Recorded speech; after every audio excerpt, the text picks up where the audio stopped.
Eyewear Stylist podcast. Hope you're doing really well. I do apologise for the delay on this one because I was actually down in London, super busy, with running the Catwalk at 100% Optical at the XL Arena, which is one of the top eyewear exhibitions in the world. So it was really, really fun and I enjoyed it a lot. It was really busy, but obviously it just pushed back a bit of podcast editing time. The good news, however, is we did record more episodes of the Eyewear Stylist podcast at the show. And I have some super, super exciting guests, including, potentially, drumroll, Lee from The Bake Off. We got on really, really well. If you hop onto my social media on Instagram, you'll see we're having a lovely chat. And she was saying it'd be great to see more men wearing colour, Dan. And I was like, yes, it would, Prue. Yes, it would. So we're in talks. Hopefully she'll be on the podcast soon. But in the meantime, I've got a fantastic guest today. Today, I'm interviewing Belle the Bad Influencer. She is so much fun. And I actually came across her through social media. She's doing all these great video rants, as she calls them, in really, really bold, funky eyewear. And obviously for me, I'm going to notice that. And she is brilliant. We had such a great chat, opened up about why she dresses the way she does, how she dresses the way she does, and how that impacts her self-esteem, how she carries herself, and, you know, how that's evolved through her life as well. So without further ado, I'd love to introduce you to Belle the Bad Influencer. Hope you enjoy. I'm joined by Belle the Bad Influencer. How are you today, Belle? I'm great, thanks, Dan. Brilliant. I'm glad to hear it. So I'm super excited to have you on the podcast today. I remember finding out about you through some social media and just seeing some amazing pictures of you wearing all these bright and colourful glasses. And obviously, anyone who's watching this podcast today can see that Belle's wearing some beautiful white glasses, pink top, orange, a fabulous necklace that actually says fabulous on it, green and orange nails, like so. Just to paint the picture for you. And yeah, so tell me a bit about the whole story behind Belle the Bad Influencer and how it started. Well, Dan, the thing about how it came about just as a bit of a joke. I retired about 4 years ago when my mum was poorly. And then we moved to another part of the world. We used to live in Manchester and we moved to East Yorkshire. And because we moved, I didn't really know anyone and we went into lockdown. And as a bit of a joke, and because I'm a social creature, I wanted to connect with other people. So I got on the internet and I started doing my ridiculous video rants, as I call them. And a friend of mine called Jill said, you should be called Belle the Bad Influencer, because it was such a joke that I was so shit. And I like to do a lot of swearing as well. You should probably find out. You probably know if you've watched some of it. This is the explicit episode. The X-rated version. Yeah, so I do say fuck quite a lot because I like the word and I like doing it, but I'm getting a bit older now. But yeah, so it started as a bit of a joke. And what is even more bizarre now is places that we go to. My husband hates my rants on videos. It's not his bag at all. He thinks it's for sad menopausal old women. Okay. But, well, I'm postmenopausal and I'm still doing it. So, you know, it works. And to be fair, it is a bit of a niche thing that men generally don't like. It's a woman's thing. But right. There's a whole tribe of women out there, a percentage of the population that are postmenopausal, that can just do whatever the fuck they want. We can wear what we want because we're not employed generally. We can wear what we want, we can say what we want, and if we're lucky enough, like I'm well blessed to be, we can do what we want. So that's how it came about, and bizarrely that you approached me, because it's quite flattering, because I haven't got masses of I'm not an influencer, I haven't got loads of following, which is even more bizarre. Hence the name. So that's... But we were on holiday, Mark and I, the husbitch and I. We were on holiday in Iceland recently, and we were waiting to go on this ride and fly over Iceland. And somebody approached me in the queue and said, I follow you on Instagram. And I was like, me? And she said, yeah, I follow Belle the Bad Influencer. And I was like, brilliant. That's so cool. And I looked at Mark and he goes, I don't fucking believe it. We've come all the way to Iceland. There is something in you and you have not even got that many followers. So yeah. You know, it's quite nice. It's nice that I think part of my... people always used to say when I was at work, you should be on the stage. And I do like to have a laugh. And I think that if you can spread a bit of cheer in the world, why not? Yeah. So that's how it came about, really. Belle the Bad Influencer. It's a joke. But it's brilliant. And I think, like, it's, for me, obviously what caught my eye is how just people, when they're just expressing themselves, provided it's their true selves, I think it just really shines through and it like draws me to them. There's certain people that could maybe decide to dress a certain way for the sake of sort of like, I don't know, attracting attention, or be the other way. Sometimes if someone's like, say, really extrovert and they're wearing quite introverted clothing, it doesn't seem to sit. So you see like what's off. But I love just seeing people embrace, you know, who they are. They just love going with it and, you know, saying what they want, being who they are, no limitations. And with this podcast, like this is what I wanted to talk about really, and why I thought it'd be great to have you on, is just to talk a little bit about the way that you dress and your kind of your relationship with the clothes that you wear, and how that's either always been or how it's evolved like over time. So for example, obviously you're wearing these beautiful bright colors today and everything. Is that something you've always done, or is that something you've become either more confident with or wanted to do more as time's gone on? That's quite an interesting question. And if I'm honest, when I was growing up, I was actually shy. I always liked brighter things. I used to be a redhead when I was a child, and my mum always used to say, you can't wear pink or orange or red. She kind of like said, you know, there was a thing that you shouldn't wear it because you've got red hair. Load of bollocks that is. I mean, what I call it? Well, I mean, I'm not red now because obviously I'm grey, but I bleach it. I've always been drawn towards the hotter colours. I think it's because, and I think there's an element of that in your personality anyway. I tend to go for the more vibrant colours, citrusy colours and bright, well, citrusy colours as in the limes, the yellows, the oranges.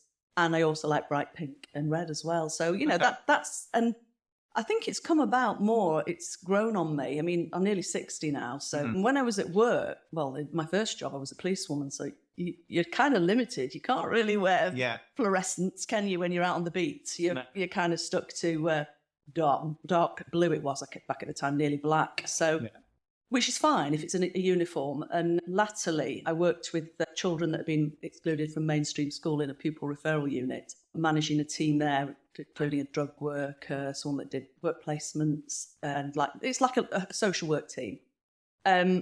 And I think there, when you're working with teenagers that are disaffected, you've got to kind of set a moral tone. You can't go in there like in a crop top. Not that I ever would, because I've got a stomach crop top, and I'm too old for a crop top. Neither do I, by the way.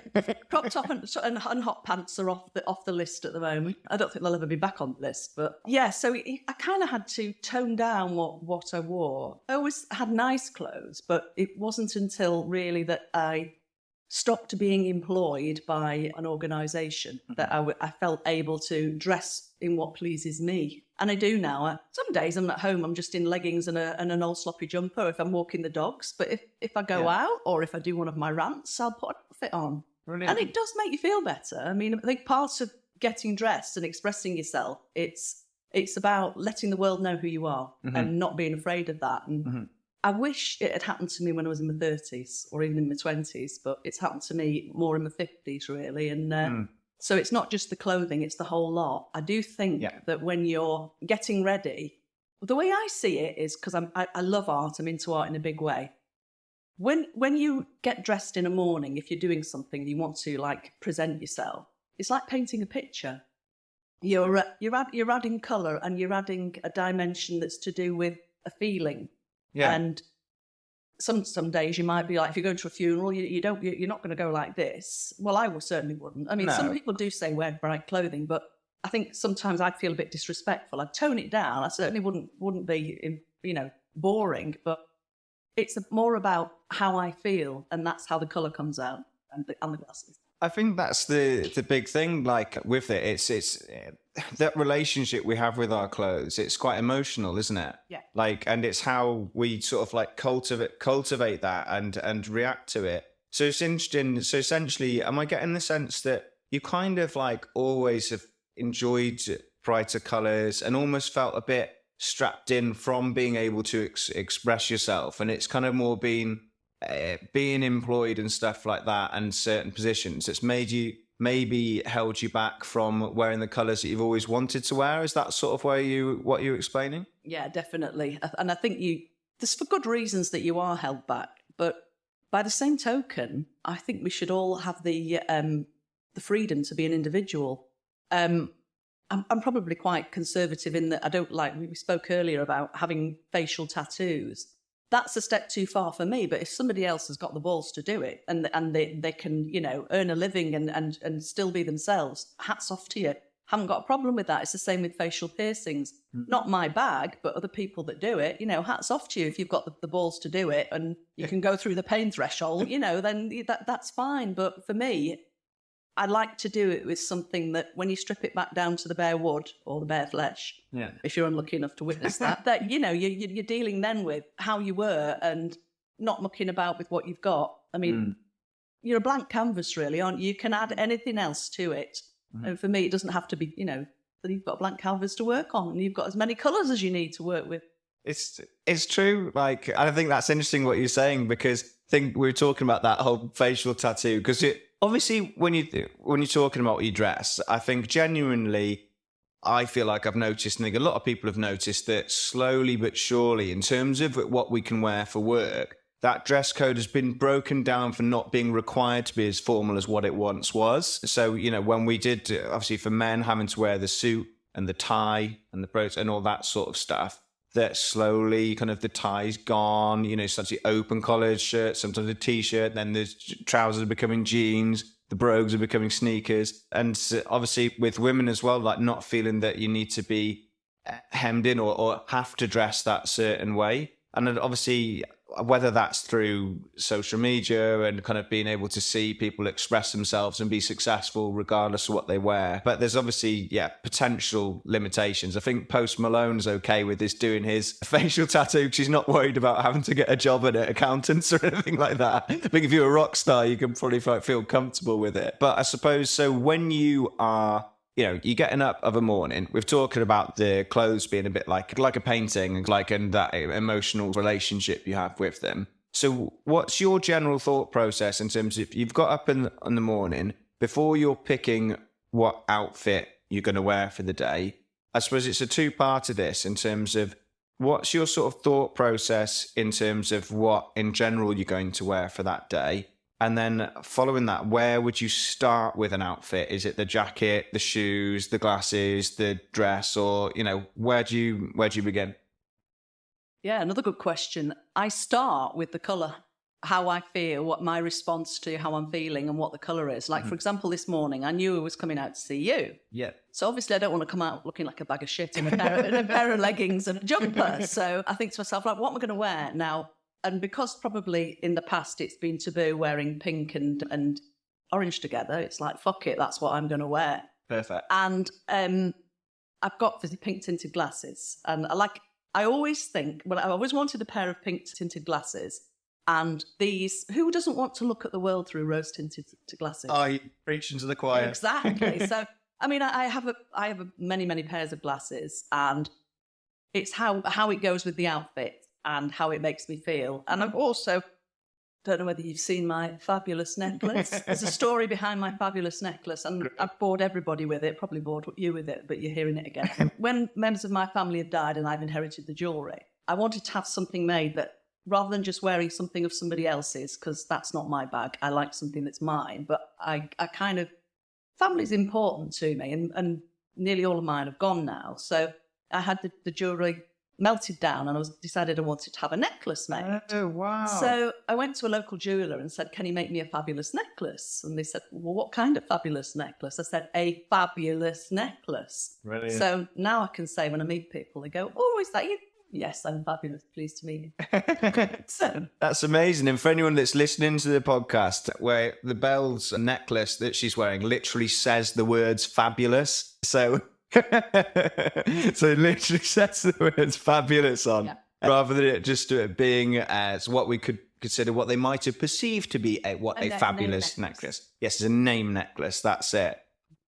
Because you're fabulous, of course. Am I fabulous? Of course, you're very fabulous. Thank you very much. And so essentially what we've discovered is that you've generally always wanted to kind of wear certain bolder colours, maybe felt like a little bit like you couldn't do that for a particular reason, generally feeling more like the job and that relationship with that. But then now when you are getting up of a day now, you're thinking about colour as where you start, which is relating to mood, I believe. And then you've kind of gone, right, I want that pink as a colour is where I've started. And did you start with then, was it the jacket you're wearing and then the dress and then the glasses? Or what point did each part of the outfit, just for example, just for today, come together? Where did you start and where did you end? Well, the decision this morning is I'm not really a skirt girl. Okay. Because I have cankles. For those of you who don't know what cankles are, they're fucking massive ankles. I wish I had shapely legs, but I don't. So I've got rugby players' calves. So I normally like to cover them up.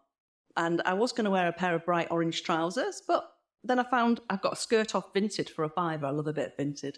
Bit of advertising for Vinted there. Feel free to sponsor this podcast, by the way, Vinted. Yeah, bring it on. Anyway, yeah, so £5, and I bought like a pleated bright orange. And I looked in the wardrobe and I thought, oh, I'll wear that. So I said to the husband, I put it on, and I like this because it's got pink and orange in. Said to the husband, shall I wear a skirt? Expecting him to say, no, your legs are fucking awful. And he didn't. He said, oh, well, that looks all right, actually. So I thought, well, I'll wear the skirt. But I'm not a high heel person. After the age of about 50, there is a thing that you start wearing comfortable shoes because you to be honest, I'm tall anyway. I'm 5'8", and I've always liked when I met the husband, I always used to wear like 6-inch heels, so I'd be towering above him. Mm-hmm. And now I just can't. So I wear more sensible shoes that I can walk in, and my feet aren't constricted. I don't get horrible, painful toes or anything like that. So I think there is a point where comfort and style have to meet. I think that some of these impossibly uncomfortable, like I could never wear one of these like Madonna bustier corset things. And to be honest with you, even the underwear's changed from when I was younger. I remember the days back in the 80s where you used to wear a cheese grater thong. Not that you'll know about that. Why did we do that? And like now, if you're like larger chested like me, I think most women wear an underwire bra. Not anymore.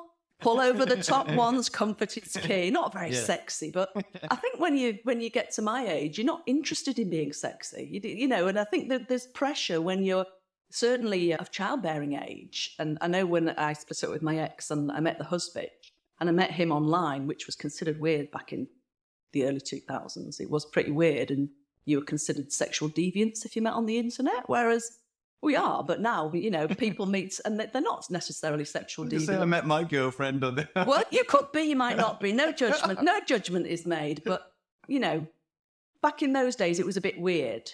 But I think it's a good way to meet someone because it's a little bit like meeting like people used to meet as pen pals. You chat first before you meet someone, and you weird out anybody that you don't like. And Mark, when I met Mark, the husband, he came across as really nice. And when I met him, he was really conservative. He was like in rimless specs and a suit, but again, didn't have a tie on, which I liked that because I thought, oh, he's a little bit nonconformist. But he had his own business, so he could afford to be. So there was an element of that. But on that, briefly on that then, I think what's coming up, it's probably come up twice here a little bit. Do you think there's an element of just pressure with regards to like finances and financial freedom to feel comfortable to kind of express yourself? Do you think like there's the moment you own your own business or stuff like that, or if you're kind of in a higher position within a company, it almost gives you the freedom to sort of like be a bit more expressive with your clothing because you don't have the worries or like the social pressures you could do from your job? I'm wondering how many people out there like potentially, you know, would love to wear really bright colors, but are feeling, you know, maybe they can't for that, which is a real shame then that potentially our jobs could be impacting on our sort of like personal lives in that sense. But is that something you sort of felt you've noticed over the years, really?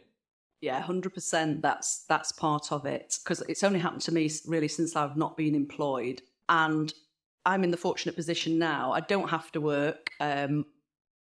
Husband doesn't have to work. He just loves it. He's a workaholic. And we live a very nice lifestyle where we're protected from, you know, anything that would bother us. So essentially I can do whatever the fuck I want, which, and I know some people will think, oh, you know, she's a lucky cow. I'm not necessarily a lucky cow. We lost everything in 2008, including half of our home. So it's been a long, hard slog to get back to where we are, and hard work. I think, you know, if you're lucky, you get it. You know, you get things when you're younger, but it certainly hasn't happened to us. We've got to nearly retirement age before we're comfortable enough to say, you know, I don't have to work, and, you know, we can afford a nice lifestyle. And that does determine what you can wear as well, because you can wear what you want.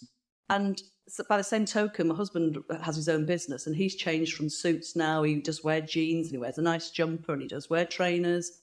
And in lockdown, we did open another business selling mushrooms online, which, and part of my role was the social... Legal mushrooms, I assume. Yeah, all legal, yeah. Although I used to get people asking every day, got any magic mushrooms? They're exotics. And then you used to get bet marks of fungi. No, he's a bit of a bastard, actually. You know, you used to get all these questions. But part of my role for that was, and this is where the social media thing came in, I used to do videos of me cooking with the mushrooms and doing stuff with the mushrooms. Obviously, I didn't swear because you're trying to attract customers, although I did usere to block a lot of people that were abusive. Yeah. So, you know, you can become more of a flamboyant person. And a lot of people like that. People like people that put themselves out there, because I think in everybody, there's that little person that wishes they could do that or be like that. Society is constraining us to... I mean, it's not just in clothing and it's, you know, where we can go. Everything's... We're all monitored now, tracked through our phones. There's cameras everywhere.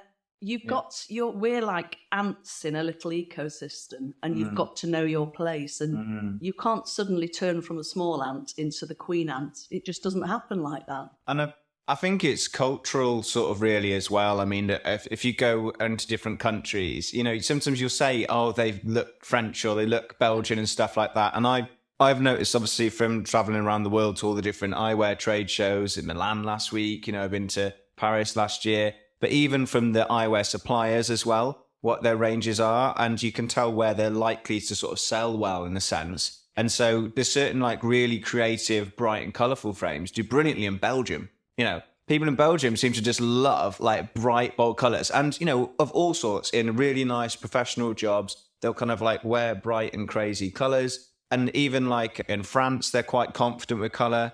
Germany, a little bit more stripped back, you know, Britain generally as well. The most common thing I find in England and seeing clients in Britain is, I want something that's a bit different, but not too out there.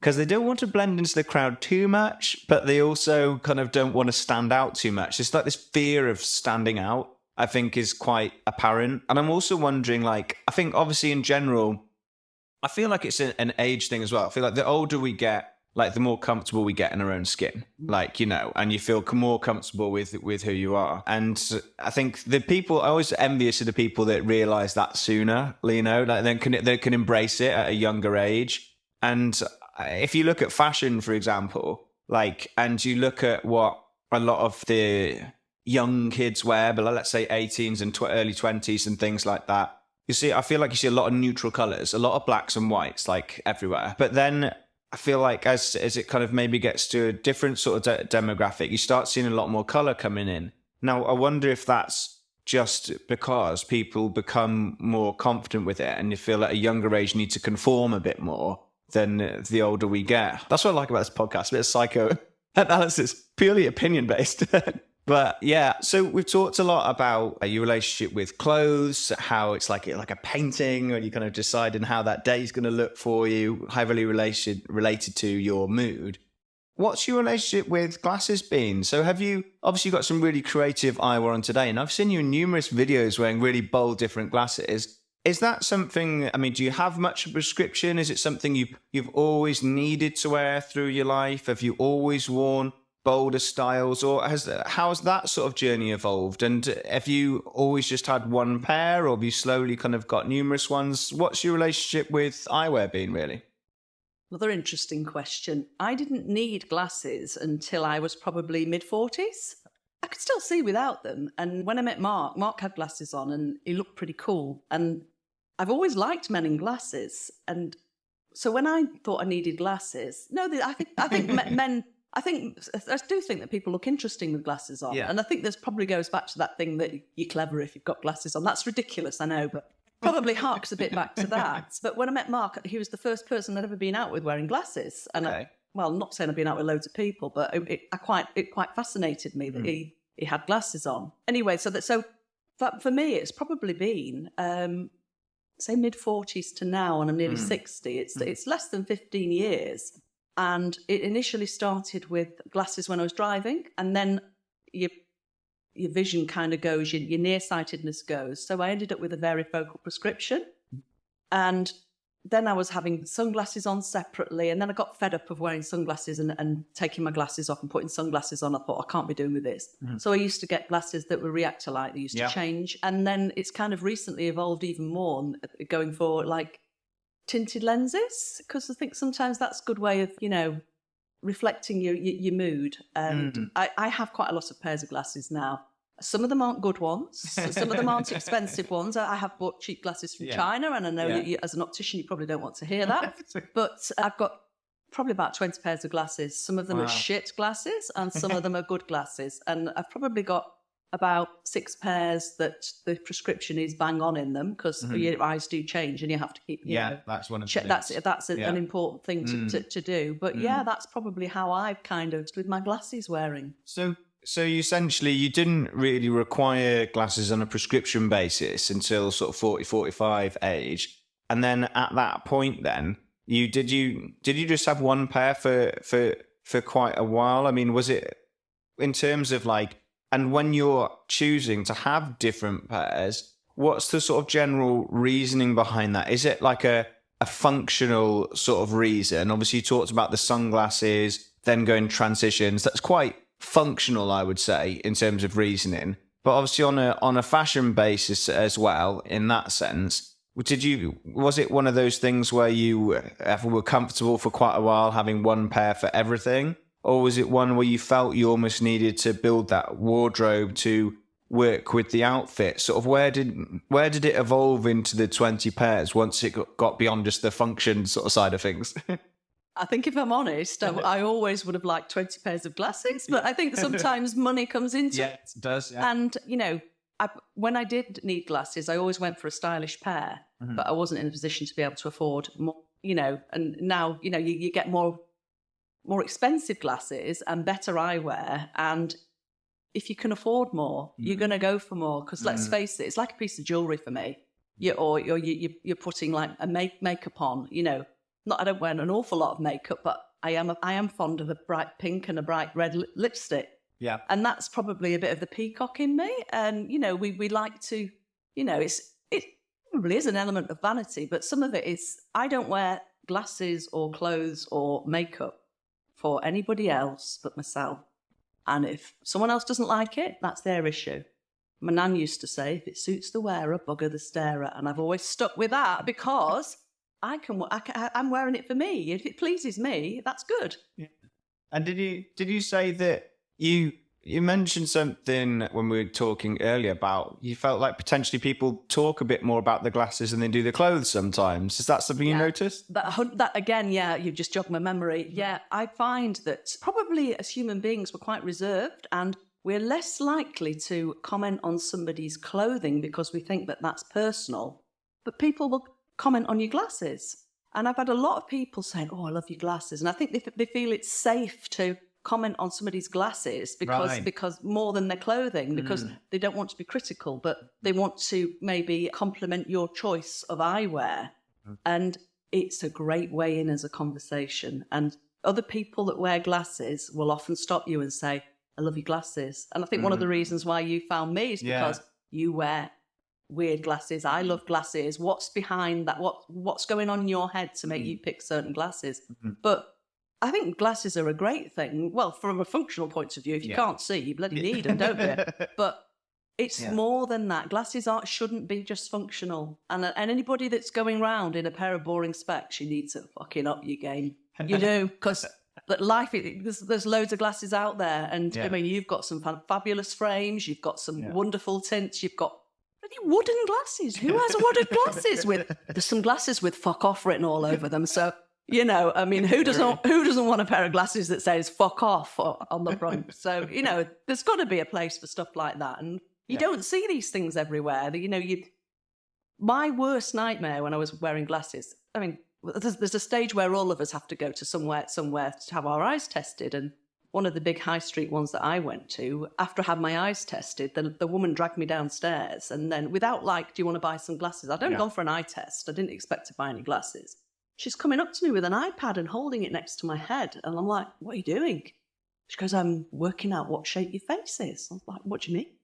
And she said, I'm going to work out what shape your face is. And then you can decide what kind of frames you can wear. I was like, I'm not picking a pair of frames just on the shape of my head. No. And I'm not having you determining what I can wear. I wear glasses not to suit me, to suit my personality. It's not to suit how I look, it's to suit my personality and how I feel. So it's coming back to that emotional thing.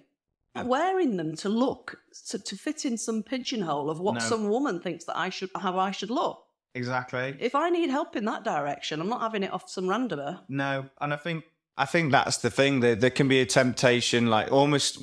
There's a lot of stuff in terms of trying to computerize things, make everything work on an app and stuff like that, and boil things down to an algebra equation of this equals this, therefore this. And certainly, I explain that to a lot of my clients. Like, people will be like, "Oh, damn, what would suit me?" And the reason that I can't do that off the back of just a conversation is, okay, you might have whatever face shape you have. You might have whatever eye color you've got, hair color you've got, the bridge fit of your nose, whatever it is. But the thing is, at the end of the day, if there were 10 people that looked exactly the same as you, all the kind of like genetic features, you'd choose different styles. And that's because we've got our own innate personalities. We've got certain connotations with certain shapes that, oh my gosh, that reminds me of my mum, or, and colors as well. And so obviously that's why the eyewear stylists are trying to pair things back. So it's a bit more, make it a bit more relaxed and enjoyable rather than so regimented and just have a look at the wall. So there's certain things you can, I think, that are helpful, because certain people like guides. Some people are more like, oh, I know exactly what I want, which is great, and that's fine.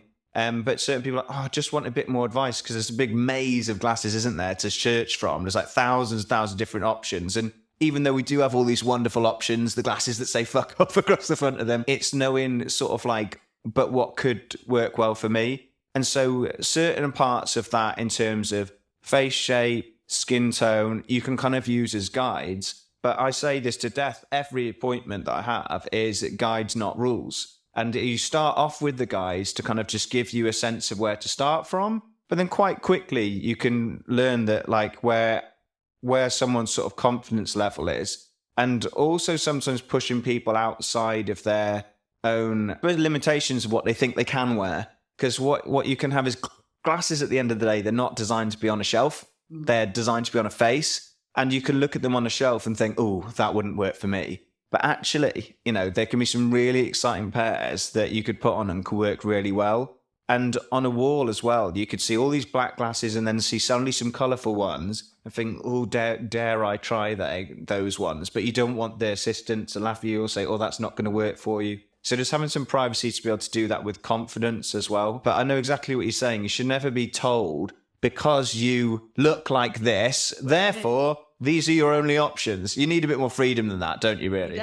You definitely do. I certainly wouldn't appreciate anybody telling me what I could and couldn't wear. No. Imagine someone saying that, like, based on your body shape as well. Like, because your body shape's this, you can only wear this. I'd punch them. Well, probably not. I might have to delete that. I don't want to come across as some kind of savage. No, but I mean, I think this is where always trying stuff on and having a bit of a laugh and doing it. Yeah. What I will say is, I know I mentioned that I've got a load of Chinese cheaper glasses. Yes. And you can fall foul of that if you're ordering online. I have made the mistake once of ordering a pair of glasses that was actually, they look great. I'm not good at working out bridge sizes and arm sizes, so I bought a pair of glasses and they were actually not a good fit for my head, which was a pity because then you've wasted some money. And then, and it's the varifocal lens is dearer. Yeah. So you've wasted the lens. The frames might have been cheap shit, but you had to pay for the lenses. So that's something that I think now I have got more disposable income. I'm less inclined to do that because my husband always used to say that. Why'd you buy cheap shit? Yeah. Well, because I like a variety. But then if it doesn't fit you and it's not.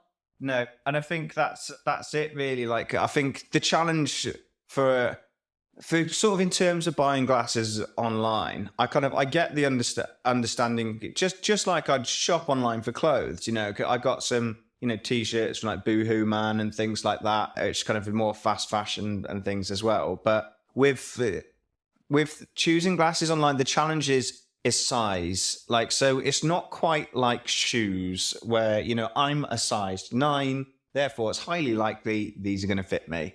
It's not quite like that with glasses. You can't be like, I'm a size 9 pair of glasses, because there's so many variables in terms of a head size, head width, depth, bridge fit on the nose is massive. And especially if it's a fixed bridge, that's where it has to fit. Because if it doesn't fit, it's fixed and you can't adjust it. Obviously in nose pads, you've got some adjustability. So you've got flexibility with that a little bit. But obviously not everyone likes that, the fit of the nose pads, getting maybe the red markings and and the challenge also, I think, is also trying to explain to people like value for money, because I think that's the thing that I'm trying to sort of educate. So when I go down to London to run the Catwalk in London at 100% Optical, is talk a bit more about frame materials and also the reasons why they're used, how frames are made. And so people can start to understand it. I just want people to make informed decisions. Like, I don't want people to feel they can't choose cheaper glasses or more expensive ones. I want you to know what you're getting, like, for your money. And so people can go,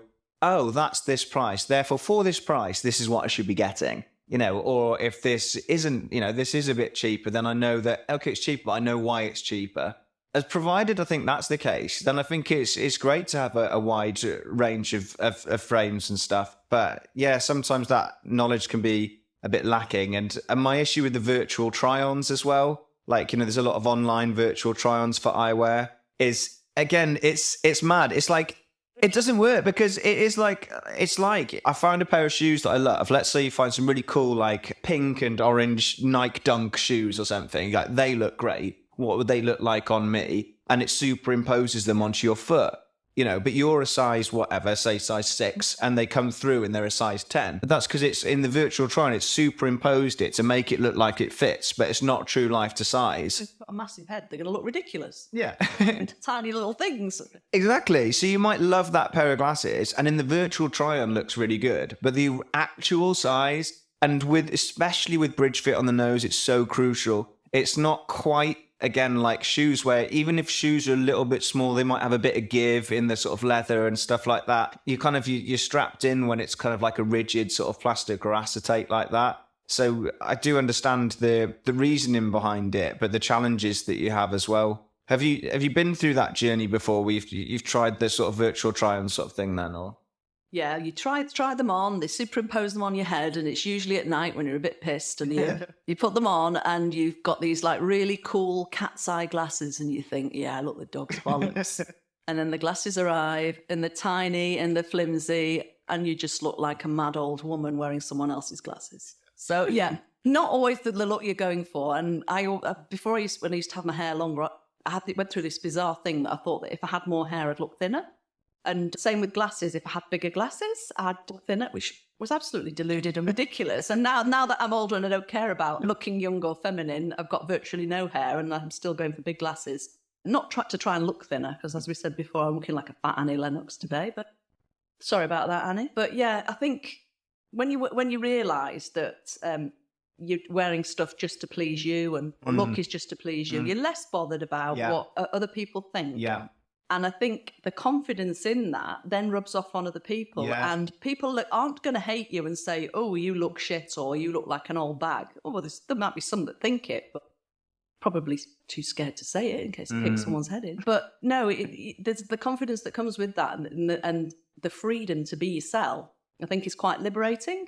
And I think that journey from being frightened of wearing certain things and being pigeonholed in a box, when you know you want to be another person, you want to dress differently, be differently, there's the kind of confidence that comes with that, because it's comforting being able to kind of grow into your own skin, if it's a bit like that. And I feel like I've grown into my own skin, and I do think that probably I will become more extreme as I get older. I think that there's a journey to go with that, caring less about what people think and maybe becoming more outspoken. Yeah. And I have kind of started doing that, with toxic people, just cutting them out of my life. And whereas before I'd have been a little bit, somebody like offended me or didn't treat me right, whereas I probably would have sucked it up before. Now I'm dead to me. Yeah. And I just cut them out. And people will say, oh, she's a hard bitch and that. No, I might only have 20 years left on the planet, might be less. Why would I waste my precious time on flipping oxygen stealing thieves? Why would I do that? People that bring no joy to my life, that are just takers. I'm not going to do it. No. And if that makes me selfish, then I'm selfish. No, it doesn't at all. And just, I suppose, to end the podcast, like with your platform as Belle the Bad Influencer, what are your plans for the year ahead? Do you have any particular, specific plans? Is it just something, a place for you to sort of vent and stuff, or where do you sort of like, what's coming up for you this year in general, or how would you like to sort of see this year go for you? Well, I'm really not in it for exposure. I think that's like when you talked before about being true to yourself. I'm not doing it to make a living. I don't want to get freebies. I just do it because I want to be me. And if other people like that, that's great. If they want to follow me, that's also great. But I'm just going to be carrying on with my life. My husband and I are doing a lot of traveling.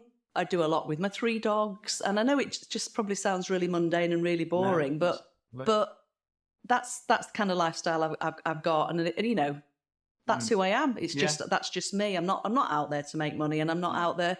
If you want to follow me, if you like a mad old bag that tells people to fuck off and rants about things, then fine. And that's what I'm about. But that's me. And it's, I think I'm one of those people. I'm like Marmite. You're going to love me or hate me. So I'm one of those. All right. Well, I love you. Likewise. Yeah. So thank you so much for coming on the podcast today. Really enjoyed having you. I'm really chuffed that someone was interested enough in postmenopausal old bag to invite them on to talk about glasses and stuff. No problem. Thank you, Belle. Cheers, Dan. Thank you.